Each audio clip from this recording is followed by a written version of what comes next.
Hey, this is Aaron with Seven Figure RAA. I want to get into a few things that we do on a daily basis for prospects. We work in the financial industry, and so a lot of the time, our clients have an issue when it comes to two things. One, it's a communication issue, or two, it's a prospect identifying who's the ideal client issue. And so rarely is it a deliverable issue, rarely is it a follow-up, continue to like close and sales, because to be fair, a lot of financial advisors and financial professionals are really accustomed to closing deals, relaying their value, but sometimes they struggle with this novel technique of getting in front of the right audience at the right time. One of the ways we get around that problem is to understand what the message content is. And so this comes down to who is your ideal client and what is the way that they communicate. The ideal client we can get into in a second, but the way they communicate is key. Because if you are sending a social media message to someone who's not on social media, you're not going to reach that person. If you're sending an email to someone who's on social media, you're not going to reach that person. Luckily for financial advisors, planners, insurance agents, even those who are doing business with advisors, planners, insurance agents, broker dealers, registered investment advisors, even private equity, those people are typically on LinkedIn. They're typically on email as well. And so that creates an opportunity with people who are using email marketing or using social media marketing to hit them with an offer that makes sense or an offer that's compelling enough to get someone to continue. And so getting into the offer a little bit, what you need to understand, and a good heuristic, a good principle to use when coming up with your offer is to look at the time invested, value delivered, and then cost.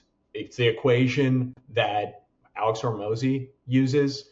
It's a very simple way of just putting your idea on paper and then seeing what it looks like when compared to other people. And the reason why, another useful reason that I haven't heard a lot of people say that why Alex Hormozi's method or his formula is very good is that many other industries are using it, or many other marketing companies who are in the financial world, who are in every scope of marketing, use the offer style, which means that people are accustomed to seeing it. And now that's a benefit and that has disadvantages. Benefit, people are used to seeing, they're used to understanding in that sort of formulaic style. Disadvantage, you may look like a lot of other people if you don't distinguish yourself and articulate the value you're bringing specifically. And so the last communication problem that you can solve, and this can be solved through a variety of ways, is understanding. One, this could be social media articles. It could be social media posts. It could also be, this is very interesting, like newsletter style communications that someone can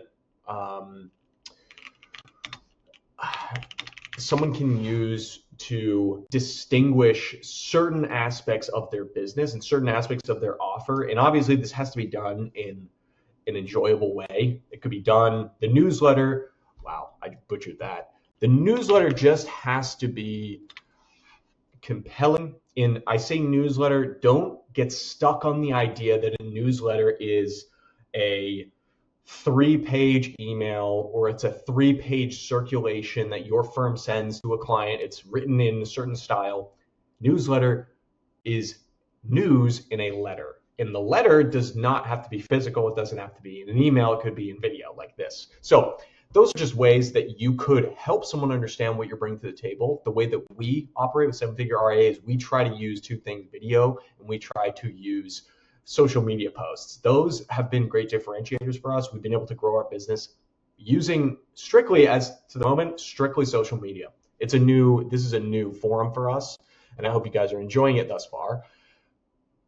So really the key issues that a lot of these financial advisors, a lot of these financial professionals face is a communication issue and a prospect issue.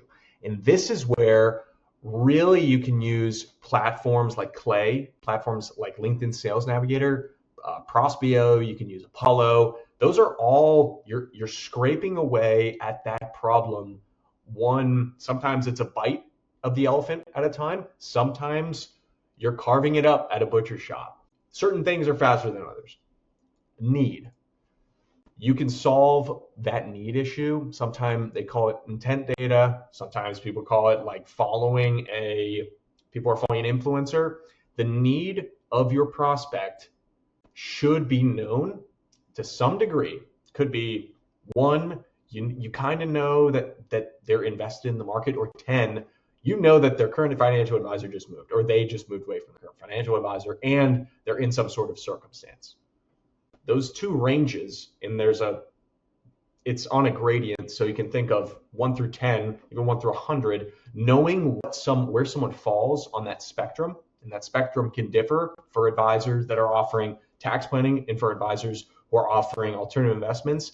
That spectrum can be used to look at your prospective clients and say, okay, we know that this tranche over here is a good fit because they're a 10 out of 10 with need, and we know the circumstance that they're in. And so that's an identified prospect, and that's a need identified. The other is, okay, we have this other tranche is maybe a 5, and they're who our second round of artillery is going out to, and then third, the people who are less interested, they're the last touched on. Maybe you have cold callers who are training, and cold email people training, that's who they're reaching out to. And so these really ought to be kind of subsections of this eye. So getting into tangential interest, this can be your prospect is following someone related to the financial industry, related to your offer, related in some touching way. Tangent is touching. So think about, it doesn't have to intersect with what you're doing. The company or the service doesn't have to be the exact same as yours. It can be someone who might talk about finances, but glean over certain subjects that you're offering. They may talk about insurance, but they're talking about a different world of insurance. They may be talking about alternatives, but they're talking about alternatives for the ultra high net worth. And so that might, if the ultra high net worth is not your audience, then that's good in that circumstance. Relative interest, that can be someone who has an interest in the area where you provide service, but it's generalized. They could be following trends. They could be following things on Reddit. You could scrape Reddit, and there's a few scrapers out there. One is Gummy Search, and they do a good job of giving you relative interest. So you're able to scrape a Reddit post, and you're able to see, okay, who are these people and what are they talking about? So if our target audience, I'll give you an example of what we've done. Our target audiences are CFPs, certified financial planners. We can look at the RCFP board on Reddit and say, okay, what are these people talking about? And we can use Gummy Search to find that. We can say, what are they talking about with marketing? Maybe they dislike the current CFP marketing approach and they want to differentiate. And that for us, we're like sharks to blood. We go after that. And that can be a really great way to understand more about your prospects, especially if they self-select and self-segment like CFPs. Niche identified, really dependent on your offer, really dependent on what you're delivering. Lots of financial advisors offer the mass affluent financial planning.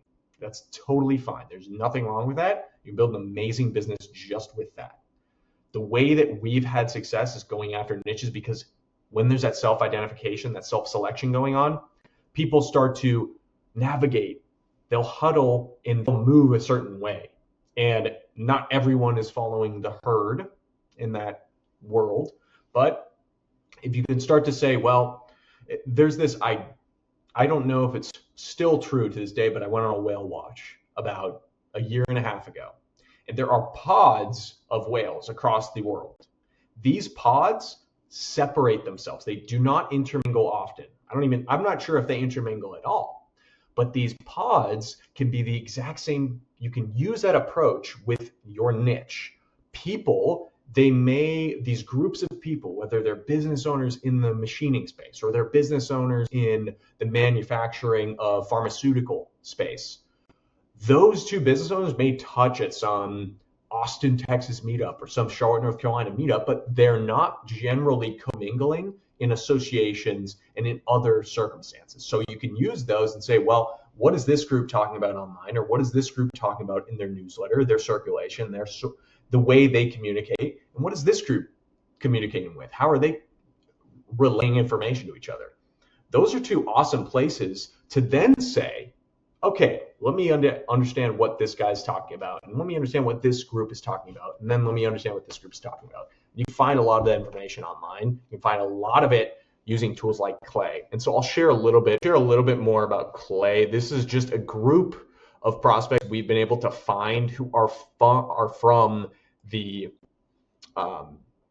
Wisconsin area. We're trying to find people who are a little bit higher than mass affluent, 750 to $1 million investable assets. That's kind of what we're trying to find. Obviously, you can see here we're looking at graduation year. When someone has graduated, we're just furthering the ascent to that certain net worth, that sort of golden ratio, if you will, of the 55 to 62-year-old who's probably got investable assets upward of 500,000, upward of 750,000. They're probably thinking about retirement. It's on top of mind. So we're getting closer and closer to that group. And so some of this data needs to be filtered.